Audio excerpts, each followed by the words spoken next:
Hello and welcome. You're listening to Lore and Legend with your host Rick Scott, bringing you legendary tales inspired by the rich traditions of world folklore and mythology. Today, we're joined by our guest storyteller Graham Langley.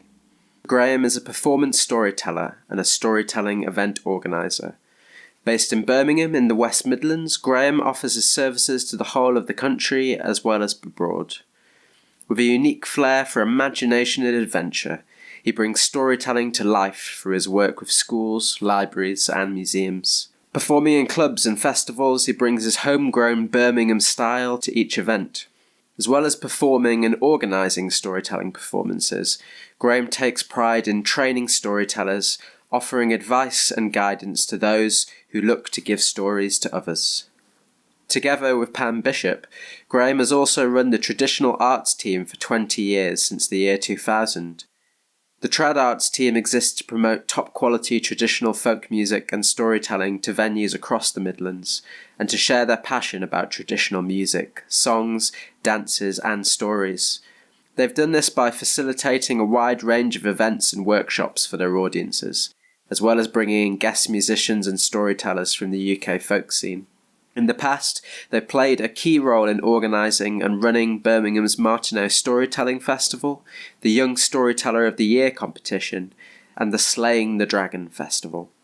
Now, this was actually an interview which we recorded fairly early on last year when I still had a lot to learn about getting the best quality recordings, so please do excuse a few hiccups in the audio quality on this one. Graham was kind enough to share a variety of stories with us for this interview. We begin with a favourite of mine, which I heard Graham tell at the Birmingham Story Club Tales and Ales. This is Turondot, a love story which comes to us out of the Persian storytelling cycle known as the Seven Portraits.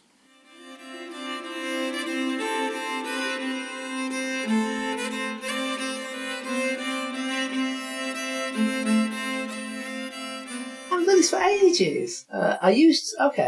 I used to tell this story with Catrice Horsley, and we developed it as a duet storytelling, improvised duet storytelling. And yeah, I've fun with it.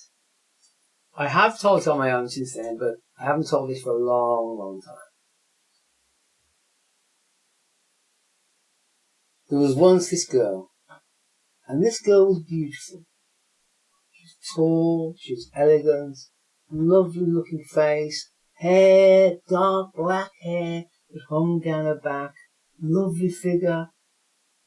And if that wasn't enough, this girl was also bright, studious, intelligent.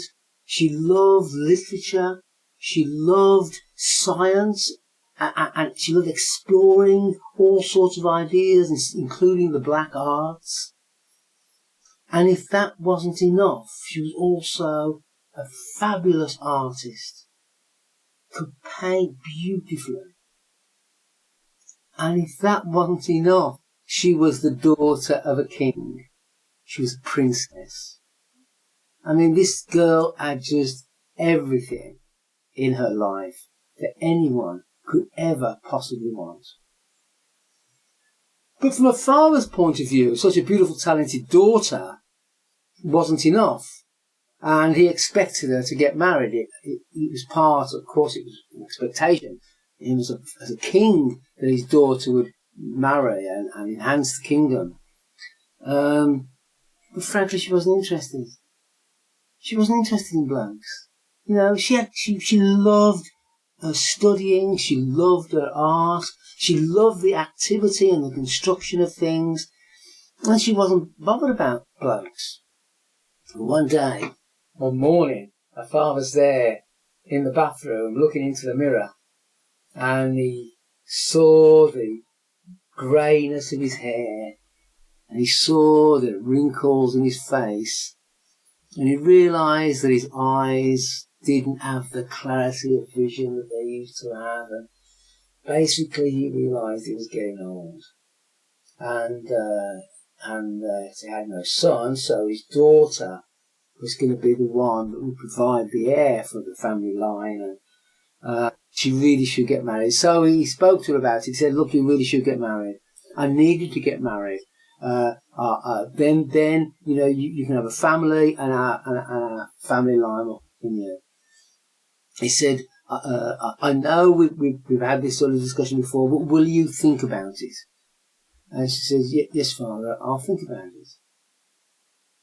And in order to really contemplate and give it deep thought, she went away for a few days. 1 or 2 servants to take with her, maybe a best friend. And they went and they hung out somewhere for a few days. And when she came back, she said to her father, Father, she said, I've made a choice. I've decided I won't get married. I would like you to build for me a small palace of my own. And she took him to the window and she pointed across the valley. And she said, I would like a palace over there on the other side of the valley, facing your palace. And there I can live my life in the way that I wanted to. Now, her father was disappointed. I mean, he had given her the choice. And this wasn't what he meant, really, about choice. He meant choose who you like. But that's not what he'd said. He'd said, you must choose. And this is what you've chosen. And he honoured that. And so he had a road dug up the side. He said, OK, I'll tell you what we'll do. He said, we'll turn it into a bit of a competition then. We'll give them a challenge. The challenge will be anyone who can approach the door of my palace, anyone who can gain entrance to the palace, and anyone who can answer a question that I give them. Any man who can do that, I'll marry him. So the father thought, oh, that was a good enough deal. So that was announced to the whole world. And she had her doorway sealed off, bricked up. And she designed and had built a secret doorway in the wall of the palace. She designed and had made 6 mechanical warriors. And she placed them along the path. And she thought, well, no one's going to get past them. But, a princess a beautiful princess is one thing. A beautiful princess alone in a palace is another. A beautiful princess alone in a palace and a challenge. Well, now we've got every hot-blooded bloke for miles wanting to gain the hand of the princess. So the first, young knight, prince was there at the end of the path, sword in hand, walking along the path towards the first mechanical warrior, sword in hand, keeping his eye on that mechanical warrior, and something happened beneath his foot, and suddenly there was a click and a whir, and the sword of the warrior swept round and whipped off the bloke's head, and a spear plunged out straight through his body.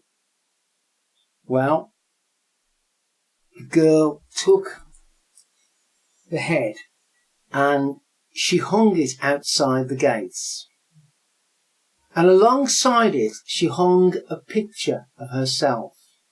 A picture that she deliberately painted on silk. And this silk picture hung outside the gates, wafting and moving and billowing in the wind. And she thought, well, that'll solve it. Nobody else is going to come along. But of course, this first bloke, he was a twerp, he didn't know what he was doing. No time, there's another guy there. Off came his head, out came the spear. Again and again that happened until there were heads forming a frame 2/3 of the way around this picture. And then when that was the situation, along came this young guy. This young guy who'd been travelling around, having a year out, seeing a bit of the world, meeting some people. He'd stayed and had a really good time and become very friendly with a wise old hermit. And then he rocked up at this town. And there was the picture of the princess. And he barely noticed the frame of heads.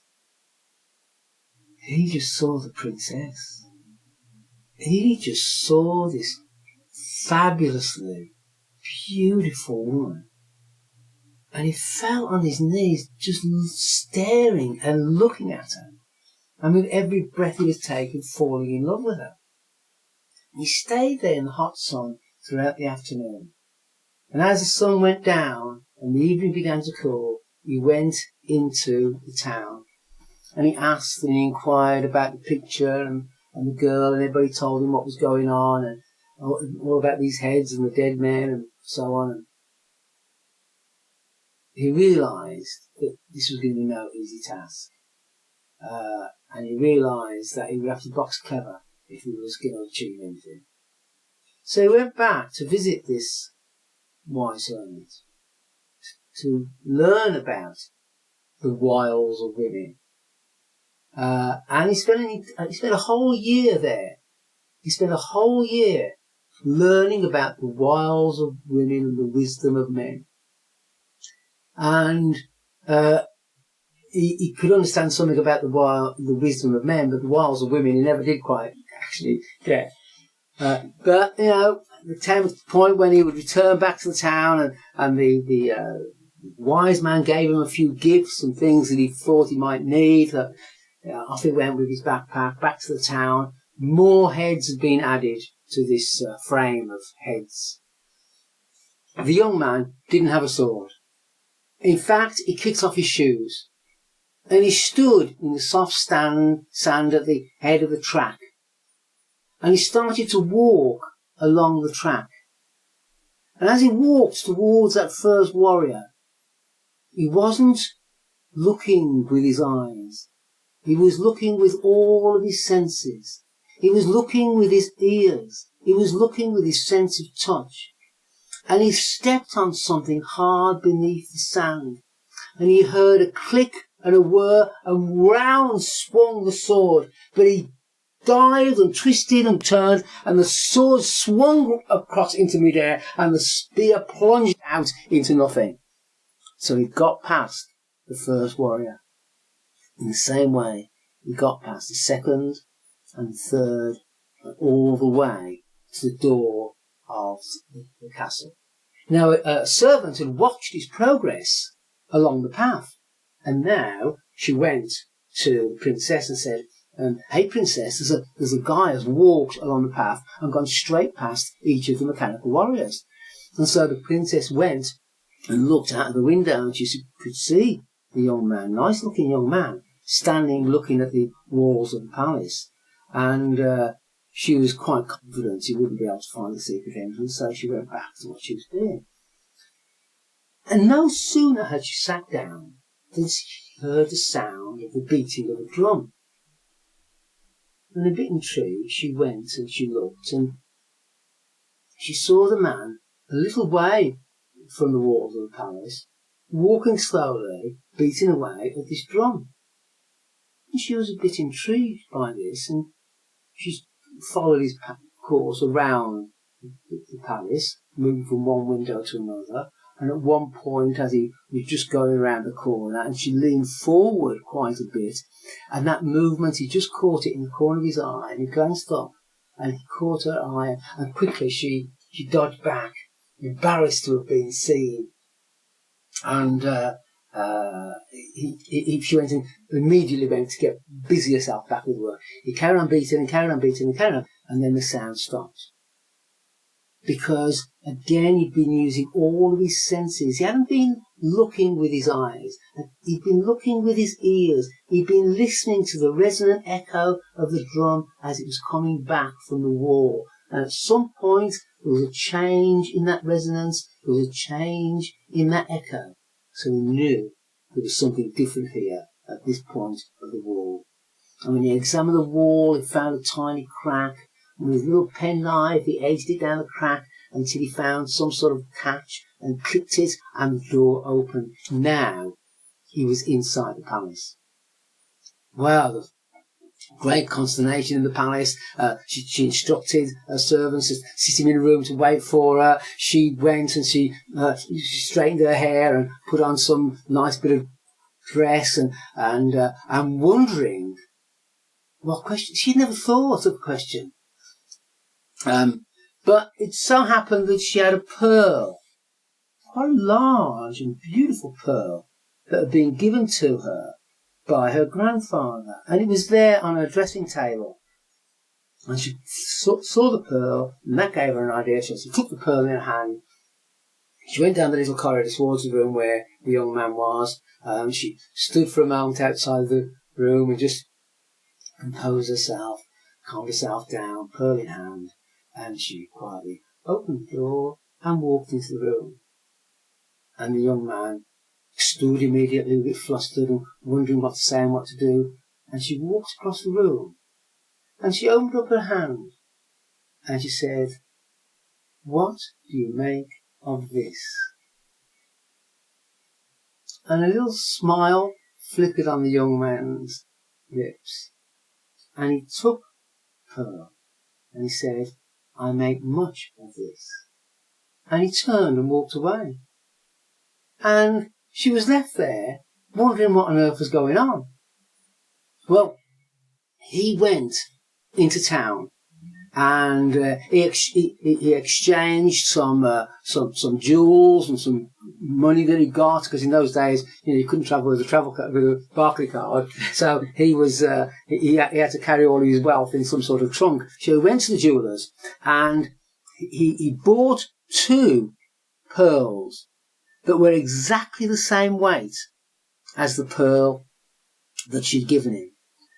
One of the things the hermit had given him, in fact, was a little set of scales, and he weighed them, and he got these 2 pearls, and so he went back to her palace, and now she was quite excited to see what was going on. What on earth was he doing? Anyway, he came back, and she came into the room again, and now she was just like a little bit disconcerted.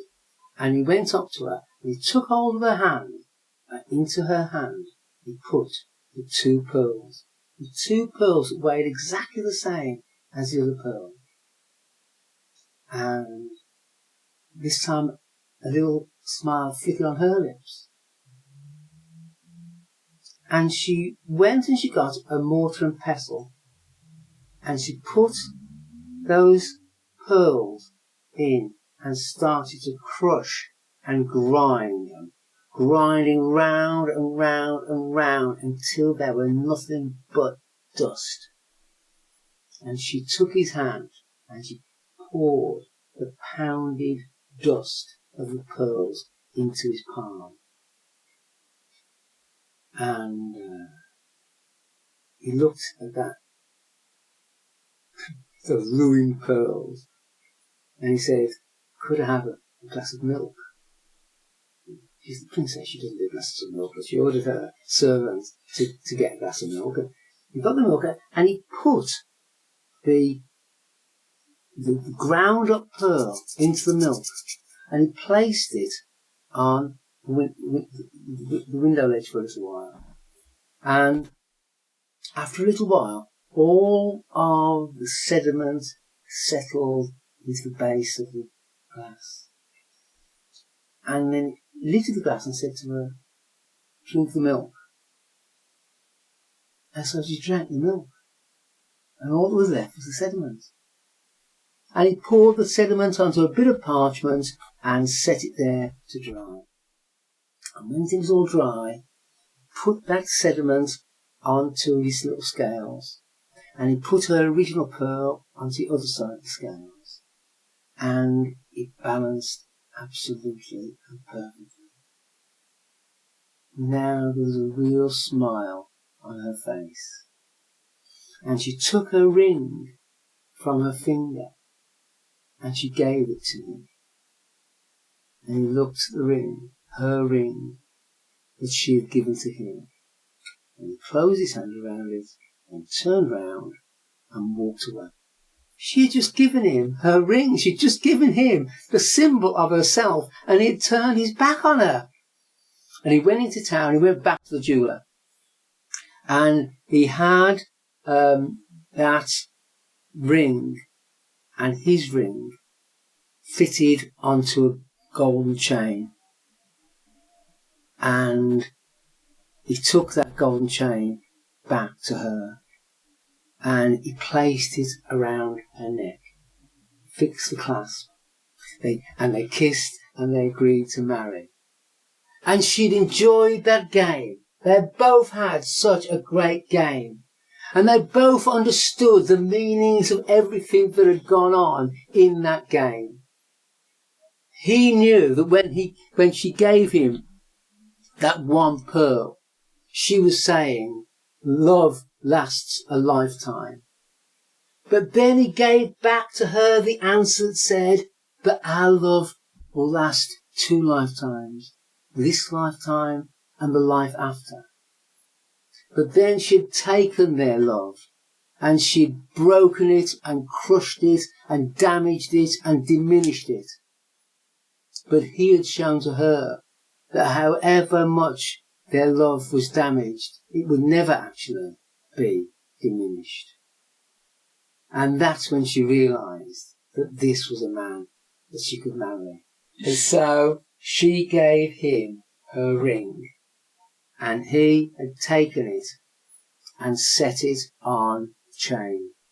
And a few days later, there was a wedding. And it was the best and most fantastic wedding that town had ever seen. The wedding lasted for 3 days and nights. And there was the most fabulous food and drink, and there was singing and dancing and musicians and storytellers. And even the storytellers got paid a good fee. And I know because I was one of those storytellers.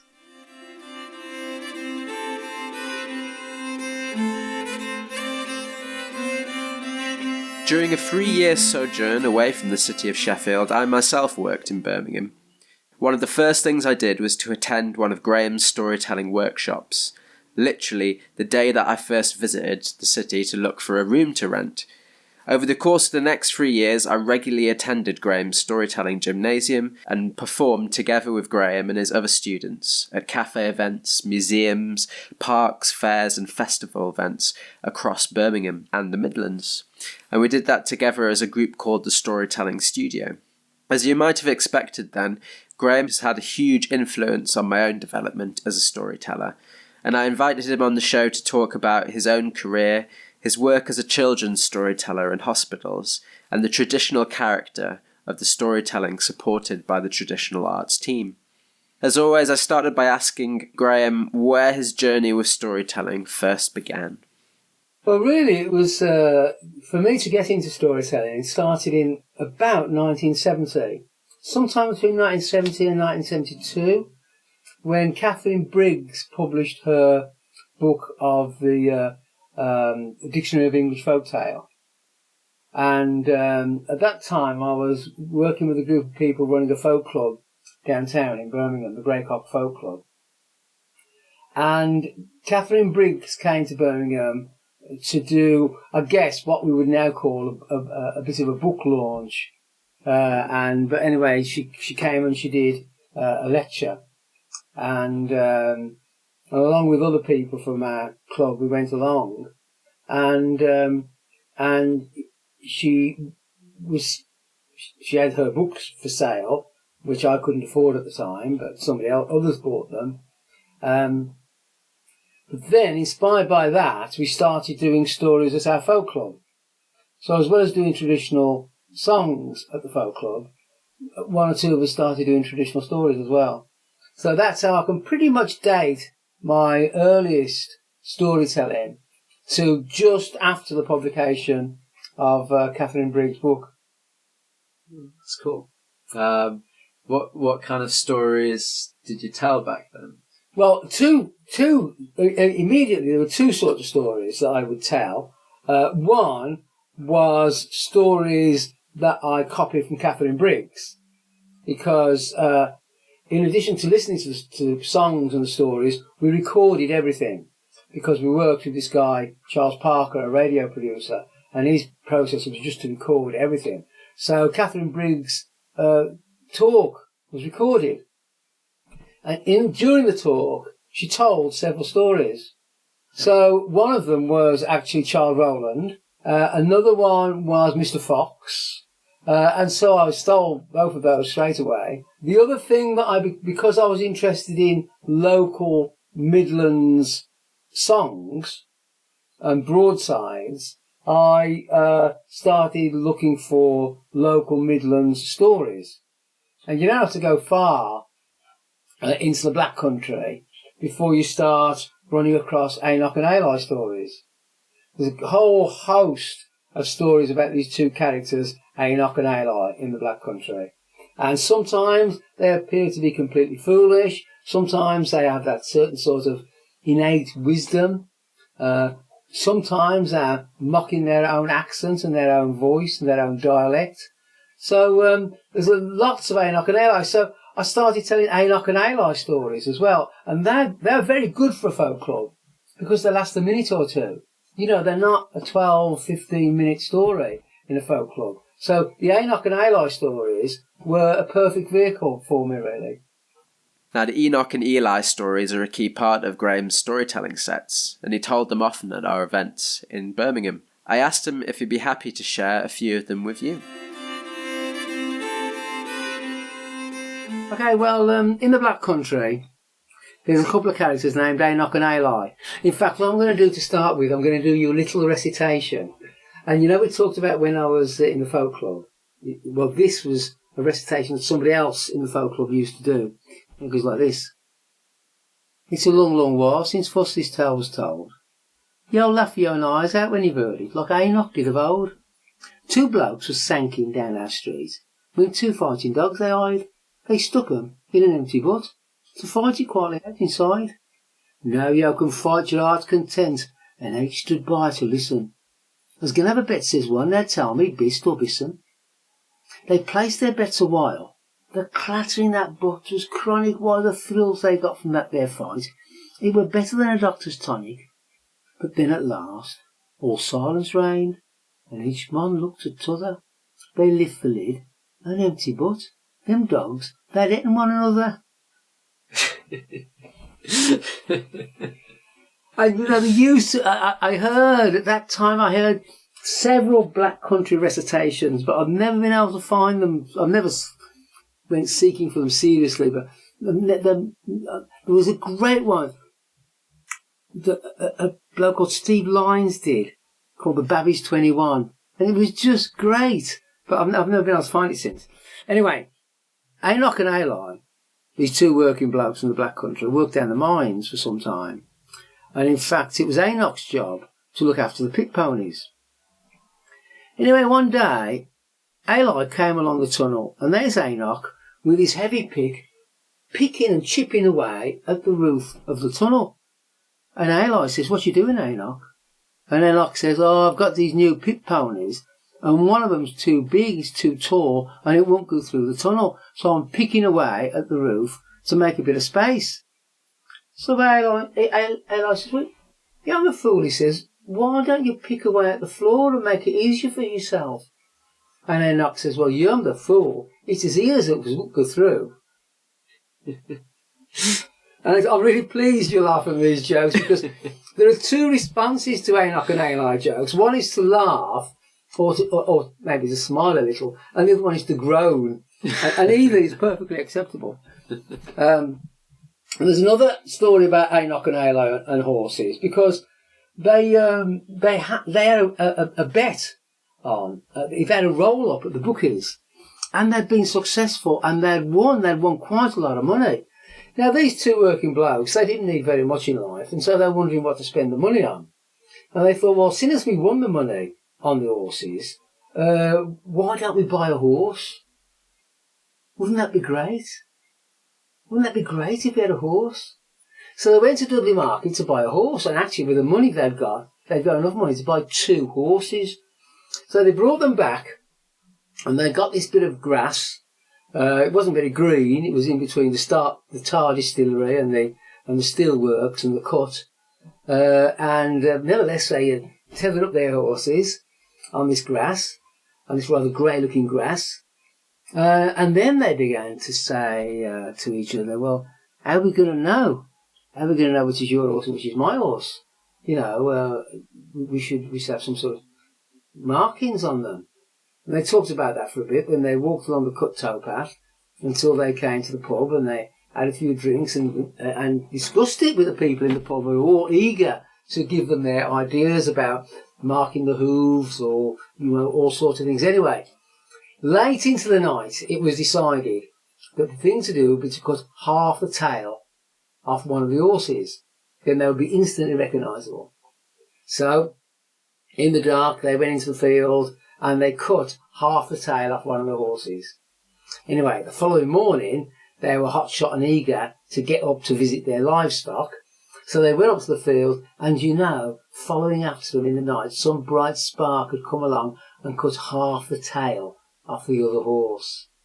Now what we're going to do, says Eli. I'll tell you what, says Enoch. You have the black one and I'll have the white one. Enoch had got this new pair of working boots. I mean, these were like, really heavy leather boots. And you couldn't wear them really straight away. You had to wear them in. You'd rub them with dubbing and wear them for an hour at a time until they softened up a little bit and were fit to wear. Anyway, so Enoch had got these new boots and he took a walk down the towpath to the pub, had a few drinks, had a skinful, came back along the towpath, blind drunk, fell into the cut, soaking wet, boots drenched, got home, thinking, I've got to dry these out now. So he put them in the oven on a low gas, wrapped a blanket around it to keep warm, to let his boots dry. But with all the booze and sitting in front of the warm oven, he went to sleep. And he woke up hours later to the acrid smell of toasting boots. So he took these boots out of the oven, and they were all twisted and bent and snirkled, and no good for him to wear at all. So, I mean, you couldn't wear those all day at work. So he went down the post office and he put a notice. He put a notice in the window saying riding boots for sale. So anyway, a little bit later, there's a knock on the door, and this gent was there saying, "Hello, my man. I understand you have a pair of riding boots for sale." That's right, says Enoch, come on in. And so he showed this bloke this pair of boots. But he said, "My man, those aren't riding boots." "No, well, you'll try walking the buggers." Okay, one more? Yeah. Okay, one more. Now, Enoch had a son, and his name was Enoch. And one day, old Enoch comes to his son, he says, "Hey, Enoch," he says, "did you shove the privy in the cut last night?" Because they'd have had a house with a long garden and an outside privy at the bottom of the garden. There must have been a cut at the bottom. "Did you shove the privy in the cut last night?" And little Enoch says, "No, father, it wasn't me. I don't do it." Now, old Enoch, he thought of himself as a little bit of a child psychologist. He knew how kids worked. And he says, "Listen here, Enoch," he says, "I want to tell you a story.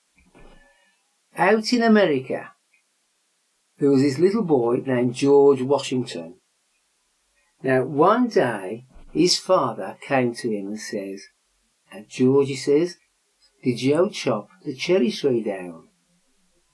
Now, George Washington looked at his father and he says, 'Father, I can't tell you a lie. It was me what done it.' And, that little boy didn't get a good idea. He didn't get a strapping or anything. And he grew up to be President of America." Now, did you understand that story, Enoch? "Yes, Father." "Right, I'm going to ask you again. Did you shove the privy in the cut last night?" And the little boy looked up at his father and he says, "I can't tell you a lie, Father. It was me that done it." And so Enoch took off his belt and gave the lad a good strapping. And the lad, little Enoch, is smarting and crying and the snot and tears all over his face. He says, "But Father, George Washington didn't get a good hiding." "No, well, George Washington's father wasn't sitting in the cherry tree at the time." They're not unique to the Black Country, but they are. The fact you've got these two, the Nazarene stories from the Near East, the character called Nazarene or the Hodja. In some ways, they're similar to that, But the Hodja Nazarene is a single person. Here we've got Enoch and Eli. But in Wales, you've got like quite often it's got, three Welshmen, that sort of thing. The Tudor period, I think. There was, again, there's similar kinds of stories, but they were about a particular village, is the men from Gotham or something like that. Yeah. Well, you see, across Europe, there's a whole series of Jewish stories about the from Kelm, the wise men of Kelm, and then there's the wise men of Gotham. That last story comes out of the Birmingham and Midland Folk Centre archive. So it would have been collected during that period when we were in the folk club and all that sort of stuff, because we were very busy with all of that work, that sort of work, and a whole bunch of us were collecting stuff and organising stuff and performing stuff. And someone collected that story, collected a little series of Enoch and Eli stories, actually. Yeah. And they're good fun. I enjoy telling them. But I don't do as much performing as I used to. And I don't always do the Enoch and Eli stories. But the great thing about the Enoch and Eli stories, really, for me, in a way, is it locates me geographically. Do you know what I mean? And locates me geographically and culturally. Yeah. So once I've done a little bit of that, I think it's quite good, because it like sustains my identity in a way, because they're culturally close to me. So that's how it started. I asked Graham whether there was a moment when he began to think of himself specifically as a storyteller. I mean, looking back on that now, it's very interesting about your life in a way, because you are what you call yourself, So I continued to tell stories because I went to be a teacher. I went to be a drama teacher. And in my life as a drama teacher, I found that actually, kids would really listen to me if I was telling a story. So especially when I was doing things like cover lessons, I would tell stories. So by the time I'd been teaching for 20 years, I had a dozen or 15 really well-worked stories. And then I was really ill, so I stopped teaching. I had to stop teaching. And as I recovered and started looking around for some new work to do, I actually started doing some freelance drama sessions in schools. But I was becoming more and more interested in the storytelling. And so I would take the workshop I was doing in the school and I would work it around storytelling. And then it was in Sheffield that was the real turning point for me, actually, was in Sheffield when a club opened. Tales, Lies and Stories, it was called, something as simple as that. And during my recovery, actually, I wasn't working there, and this club launched, and I was visiting a friend in Sheffield, and she got a flyer for it on her kitchen notice board. So I went along, and it was great fun, great success, and I started off that first night telling one of my Enoch and Eli stories, and I was still not very strong physically or emotionally at that time. But anyway, that grew and grew and grew. I launched a little thing in Scunthorpe where I live called Total Tales, in a windmill that had been converted into a pub. Few other people gathering around me, and we did them. So this was in North Lincolnshire, in Scunthorpe, near where I used to teach. And then it just grew and grew and grew. And then I started promoting myself and doing more storytelling. And then I went on a 3-week course at Emerson College on storytelling. After I'd done that, I had a flyer made that said Graham Langley Storyteller. And that was the first time I actually called myself a storyteller. So that's what I'm saying. What you call yourself, in a way, is what you are. And I think once I give myself that name and said, I am a storyteller, then I became a storyteller, not just someone who did stories. Now I asked Graham to share his views about why the storytelling tradition is important, what makes it so powerful as a tool for expression and as an experience for the audience. Well, I mean, I think you hit your nail on the head there about the people who come to listen to me. Because I think what's important for me is the people who are there listening to my story.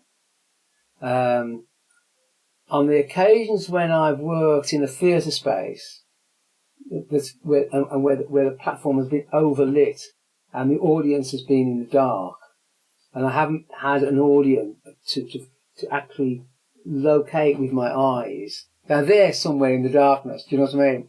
So for me, the thing about storytelling is two things. One is the stories. And I only tell traditional stories, and they are, they work again and again and again in so many different circumstances and in so many, with so many twists and turns of meaning. So the stories are absolutely vital to me, and the audience is also an essential part of what I'm doing. One area that Graham has done a lot of work in is hospitals, with children who are often seriously ill. I asked him what the role of a storyteller is in that situation, and what kind of impact he thinks storytelling has on the children. I've just come back from a conference with some storytellers who work in children's hospitals, and our experience is very, very similar. We work with sometimes severely, poorly children. We work with children who have been traumatised, with children who have had long-term illnesses, or children who are nervous and frightened about where they are. And I go to bedside. I take to bedside. Hello, little kid. I'm Graham. I'm going to tell you a story. And sometimes I've got some knowledge about the child, and I choose a particular story to tell. And I've got very little time to think about this. Hopefully, I'm going to get the right sort of story. And I mean, I just cannot tell you the number of times that have been, magical. And not just for me, for those storytellers who do this work. Most of whom are using traditional stories, some of whom are not. But we go, and the relationship between me and this child or these children, sometimes it's two or more children, the relationship between me and the story that I tell, and sometimes it can be deeply moving. One thing is, without any question, the calming effect that stories have on children in hospitals. Approach a child who is agitated, say goodbye to a child with a smile on his face. To be honest with you, I don't even know how that happens. I couldn't say to you, okay, Rich, what you got to do? You go there, you do this, you do this, you do this, you do this, and you come away happy. I don't know how it happens. Partly to do with choosing the story, partly to do that big thing. There's a huge thing in performance. There's a huge thing in telling a story, which is about intention. Your intention as a performer in that moment of the story. And that intention could be very much about the story. It could be very much about the audience. But constantly you've got this changing intention. You may have an overriding intention because that's the particular story. And I might have an overriding intention when I approach a child. But something about my intention, my choice of the story, how and where I'm calm and carry the thing forward slowly, or how and where I'm jokesy, I'm smiling and do some little thing. Some intention in me says that I want to make this child smile at this moment, or here's an opportunity to make her smile. But it's the same. It's exactly the same in front of any audience. There you are, and you've got some audience who are only feet from you. And for some reason in the story, you just make this little aside, because it's just the moment that you can tickle the audience's fancy with some little comment to make them smile. even if this is in something that might otherwise be considered a serious story, do you know what I mean? Just because it is a so-called, because it's a more heavy-duty story, doesn't mean there can't be some humour in it as well. And I think that's what happens with children in hospital. You recognise a need, and you have that intention to fulfil that need at that moment, and you've got that great vehicle. You've got that stunningly brilliant vehicle, which is a folk tale, say. But a stunningly brilliant vehicle is folk tale. Here's a child lying in hospital with all the anxieties around that, and just for the period of time that they're listening to my stories, I'm taking them away from that, and in their imagination I'm taking them to a different set of experiences. I'm not taking them to a different place, but I'm taking them to a different set of experiences, and their mind is taken to a different set of experiences, which are not the ones they're experiencing in reality. Now, I'm not their imagination, it's their imagination that takes them there, and it's my story that enables them to go there. Graham and Pam's traditional arts team has done a lot of work bringing folk music and folk story to audiences all around the Midlands, but much of the time has also been spent organising training and workshops where practitioners of folk music and traditional storytelling can pass on their skills to new performers. One of the unique things about my time in Birmingham was how their work created a whole ecosystem of opportunities for storytellers who could train at workshops, attend regular clubs, perform at monthly and seasonal events, and join the team as they collaborated in programmes arranged with city and heritage groups throughout the region. I asked Graham if this was part of a conscious effort to develop and sustain a culture of storytelling in the Midlands. Oh, absolutely so. Oh, yes, absolutely so. I mean, because of this great love of the traditional song and traditional music and traditional storytelling, we wanted to bring it back to life, develop it, the storytelling, these art forms get revived periodically, and the latest storytelling revival or regeneration as beginning to decline now. But nevertheless, I think, we've been part, the trad arts team, me and the trad arts team, have very much been part of of maintaining and developing and promoting the idea of the traditional arts as part of people's lives.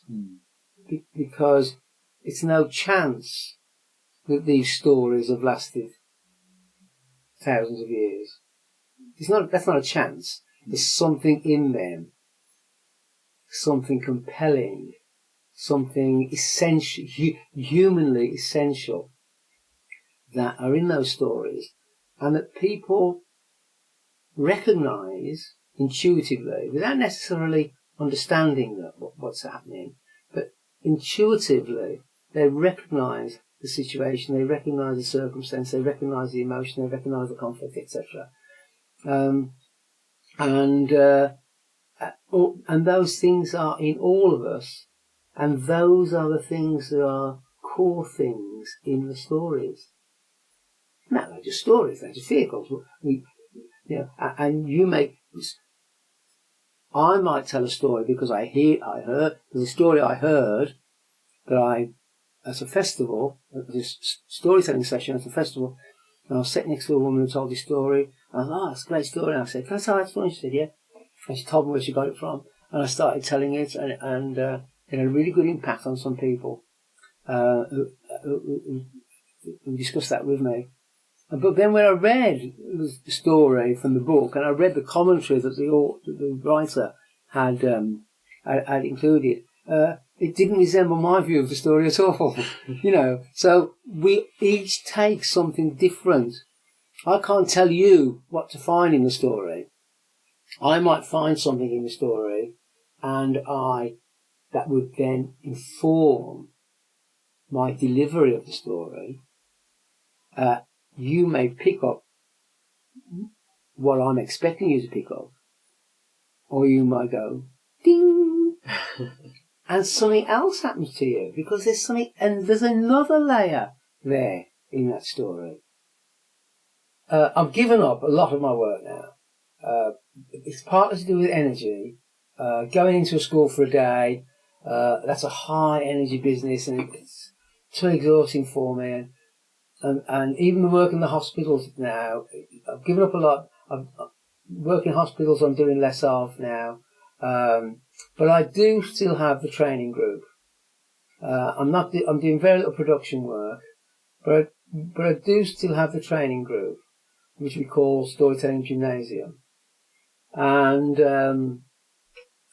I've probably run the last of my beginners and my moving on workshops. And I don't run Storyteller Cafe anymore, although we do have a session called Tales and Ales. But, I mean, as you know, it was a really good mix, because beginners workshops, and then people would move on a little bit, then they'd come to Storytelling Gymnasium on a regular basis, and that would build up their skills, and they would try things out at Tales and Ales, and then get the opportunity for a floor spot at Storytelling Cafe. So there was a whole progressive cycle of activity, and then we would set up our own events as well.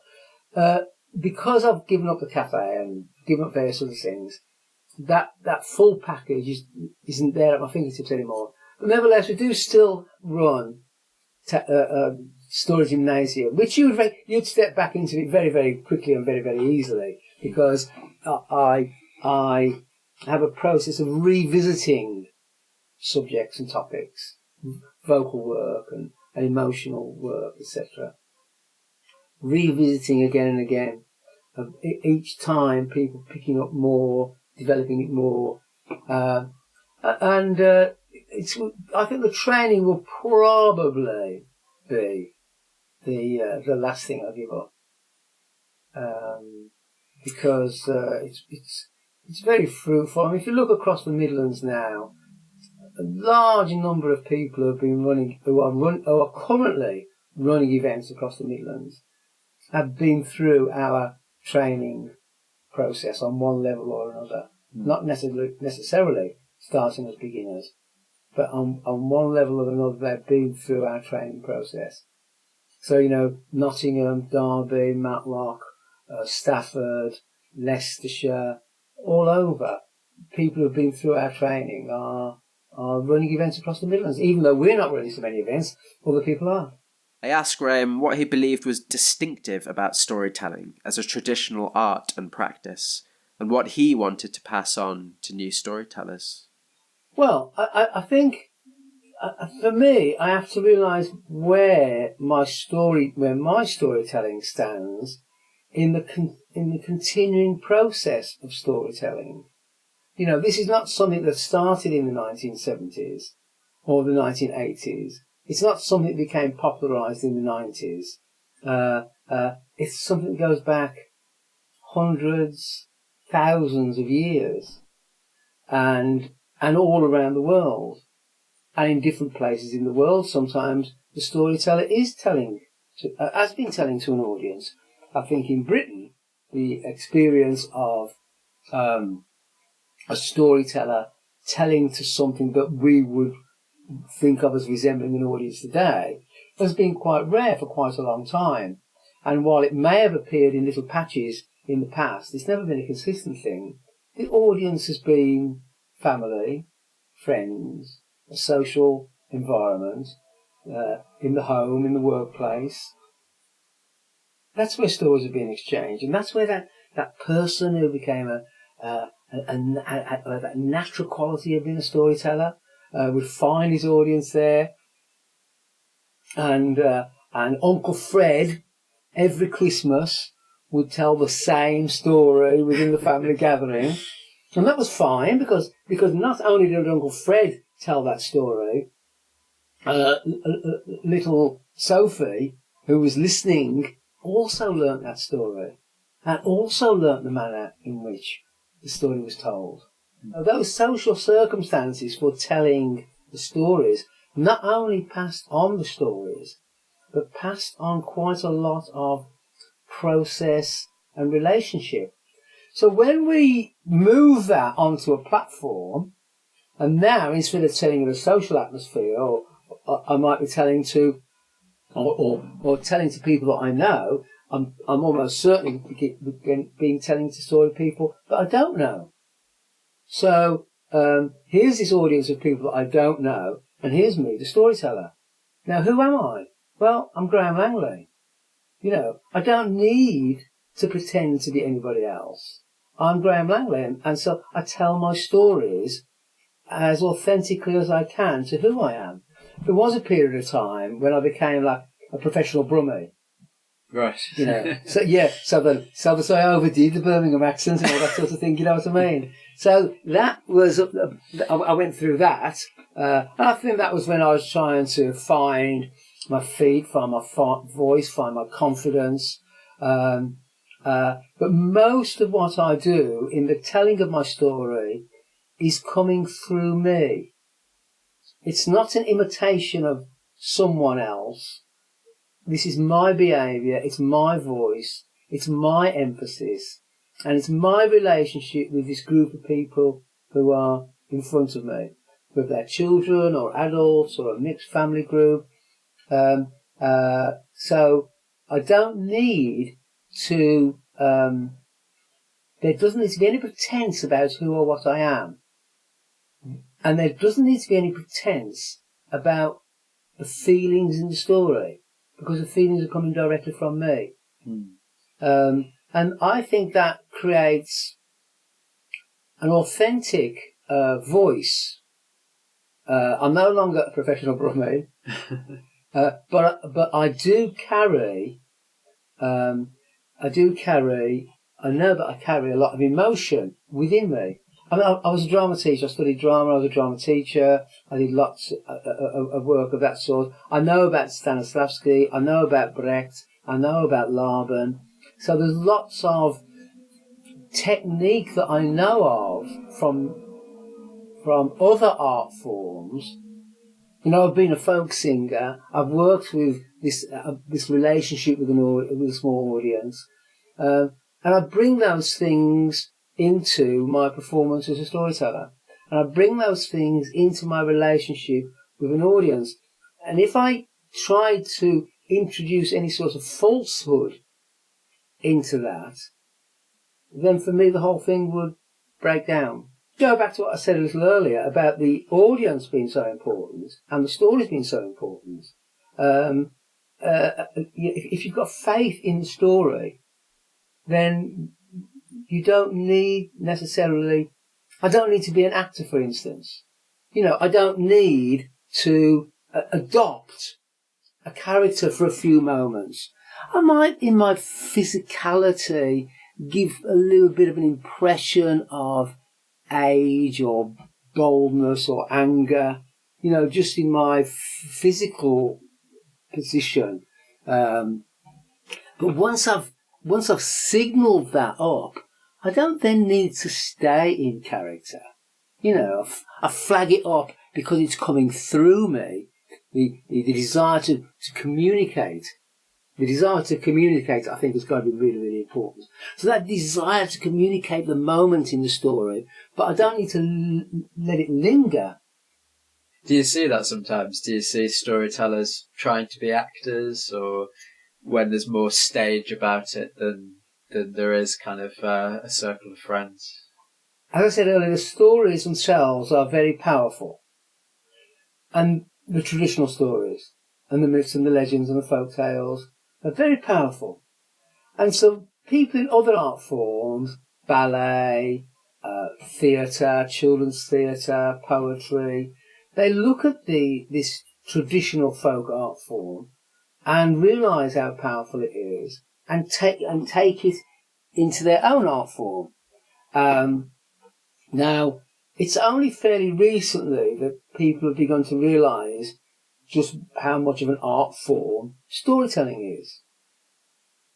So, in a way, it's still in its infancy. This ancient art form is still in its infancy, as we learn how to bring it onto the platform and we learn the relationship, this new relationship that storytelling can have with an audience, genuine storytelling with an audience from a platform to a seated audience. Where people are taking the strength and the power of the stories, but not having faith in the process, and they need to dress it up. You know, they need to feel as if they need to put some extra scaffolding around it, and extra costume and extra voice and all sorts of extras, because they don't have the faith and the confidence in the story itself. So they feel they need all of this extra stuff, that they can, or they want to take the strength of storytelling and bring it into their own art form. Because frankly, there's, as a solo storyteller, in a space with a bunch of people in front of you, and you're going to create everything. You're going to create the characters, you're going to create the set, you're going to take that audience on an emotional journey, and it's just you standing there in front of them. Now, if you don't have faith in that, then you bolster it with a lot of other stuff.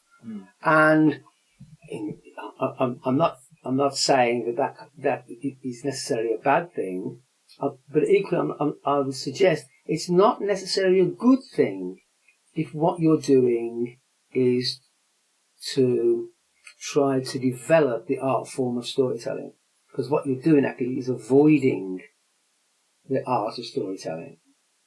So really, in answer to your question, have I seen storytelling where storytelling has become lost and glossed over by a lot of other things? Yes.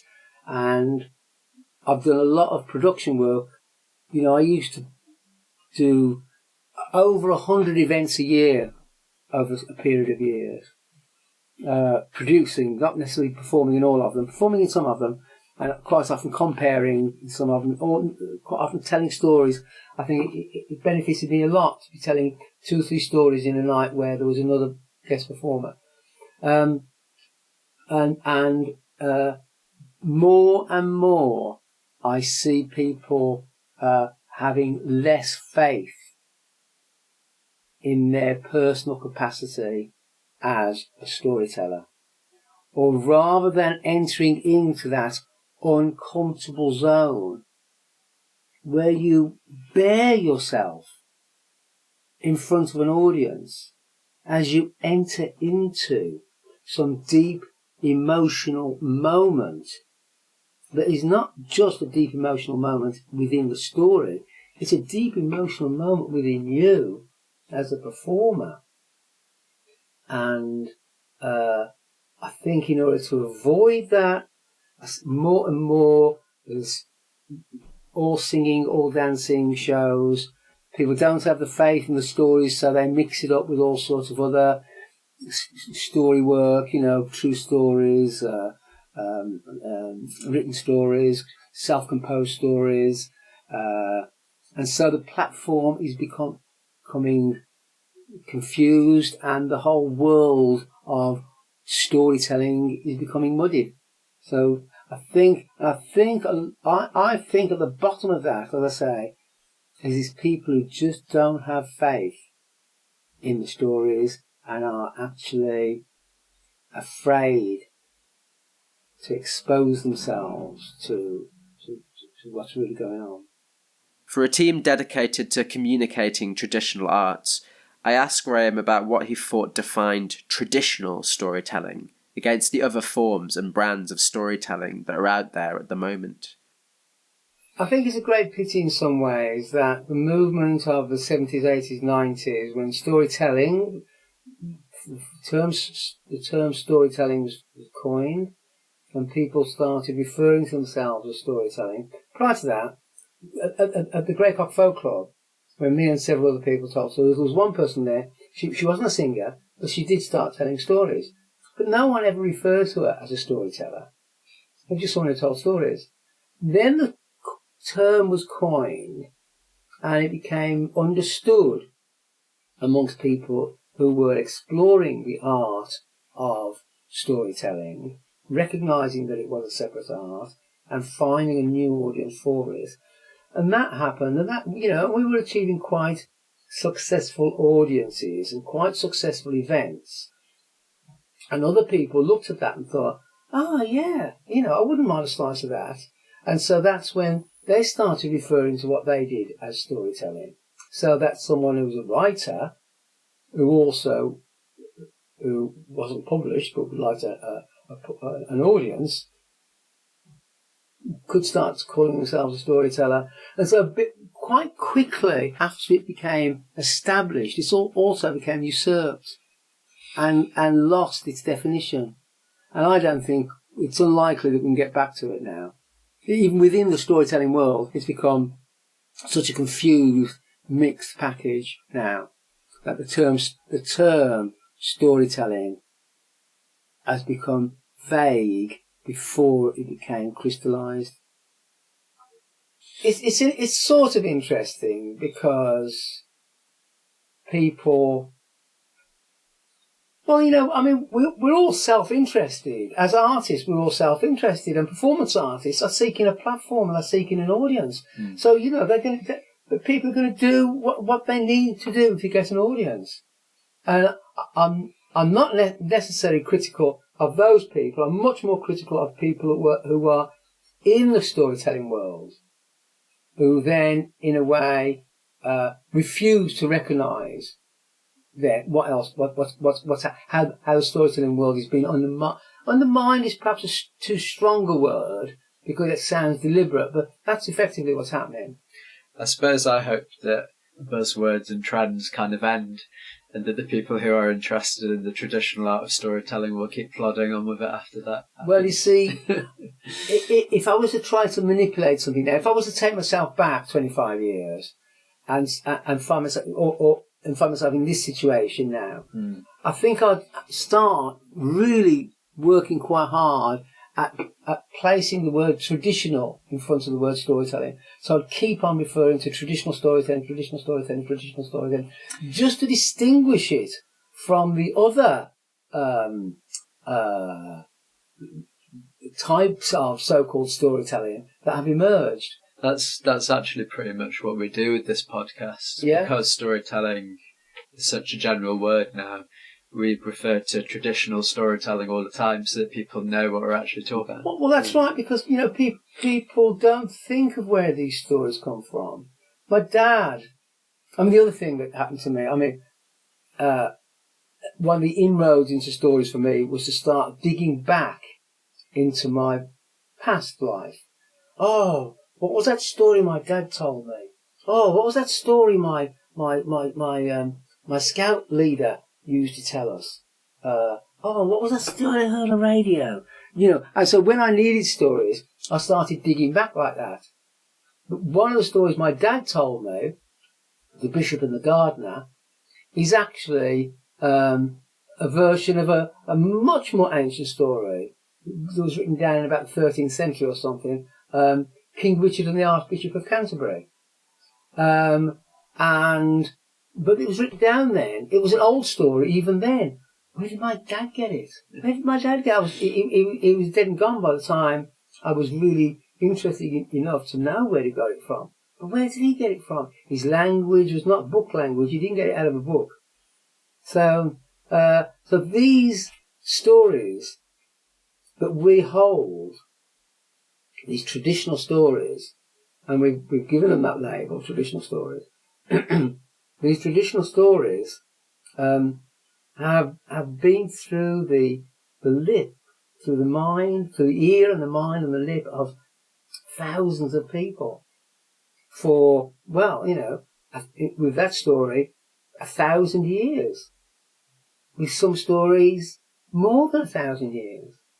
How is Cinderella everywhere in the world? What sort of slow progress did a story like that take as it wrapped itself around the world, being changed in gender and location and behaviour?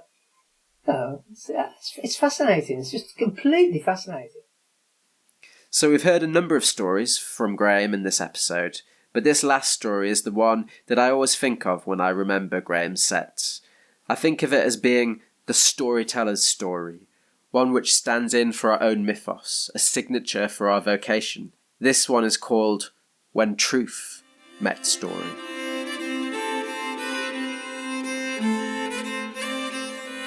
It is a great story. I mean, it comes high on my list of my favourite stories. I know it's very popular these days to do the bigger and bigger stories, 20 minutes, half an hour, half a day stories, but I think there's something to be said for the short stories. And this story was given to me by a Jewish woman in Sydney, Australia.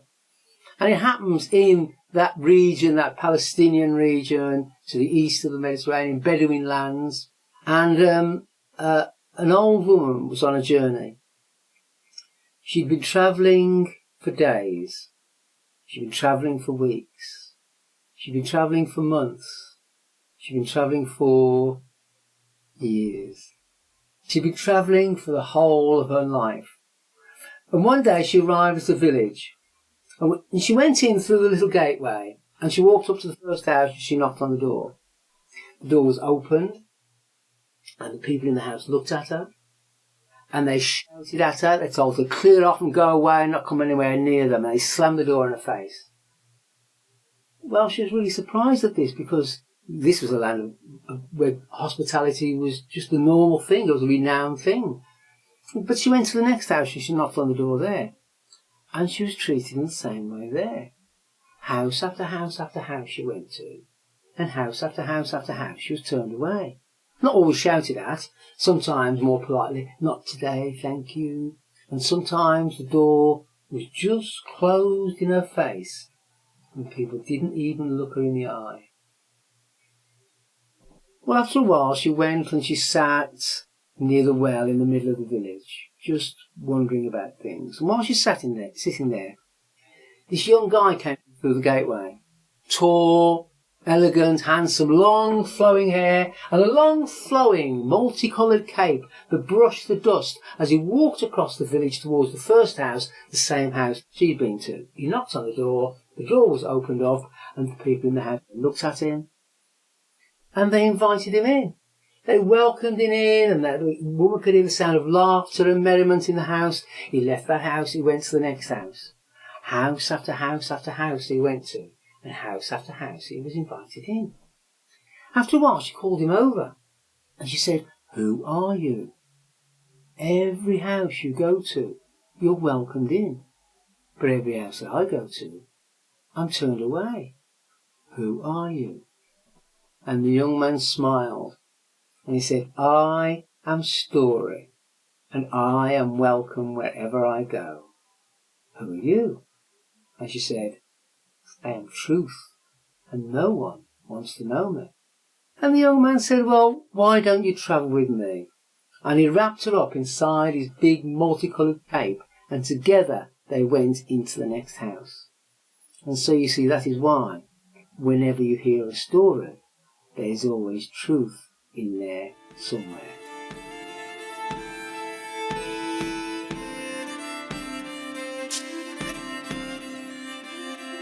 This episode of Lore and Legend comes to you thanks to the contributions of our Patreon subscribers, Storyfolk Christy Carson and Paul Jackson. Thank you to them for their generosity and their enthusiasm for our stories. You've been listening to When Truth Met Story, a guest episode of Lore and Legend with storyteller Graham Langley. I'm extremely grateful to Graham and to Pam, not just for this episode, but for the mentorship, training, and many opportunities that they gave me during my time in Birmingham. If you're interested in the work that they're doing in the Midlands, or would like to hear about any events or workshops they are running, those links are available in the episode notes and in the blog post and on our website. The Trad Arts team is winding down its activities at the moment, but they can still help you link up with the traditional scene in Birmingham if that's something that you're interested in. The Lore and Legend theme music in this episode was performed by Robert Bentel. To find out more about episodes of Lore and Legend, you can visit www.loreandlegend.co.uk and check out our episode blog posts. If you like what you hear and you want to hear more, please consider joining Christy and Paul in supporting the podcast by becoming one of our patrons. For more details, visit our website and click Support Us, or go directly to our Patreon page at www.patreon.com/law and legend. Listener support gives financial fuel to our productions and ensures that we can continue to make the best quality content for the podcast and get it out to more people. That's it for now. Look out next month for more from us. We'll continue to bring you more interviews of storytellers over the next few months. You can also look forward to a series of mini-episodes teasing the second season of Lore and Legend, which is called The Gates of Dream. Look out for the Dreaming Pit, the Dream of Cassandra, the Warlord's Dream, and the Birth of Hermes, all coming in the next few months. Thanks again for listening, and stay safe out there, story folk.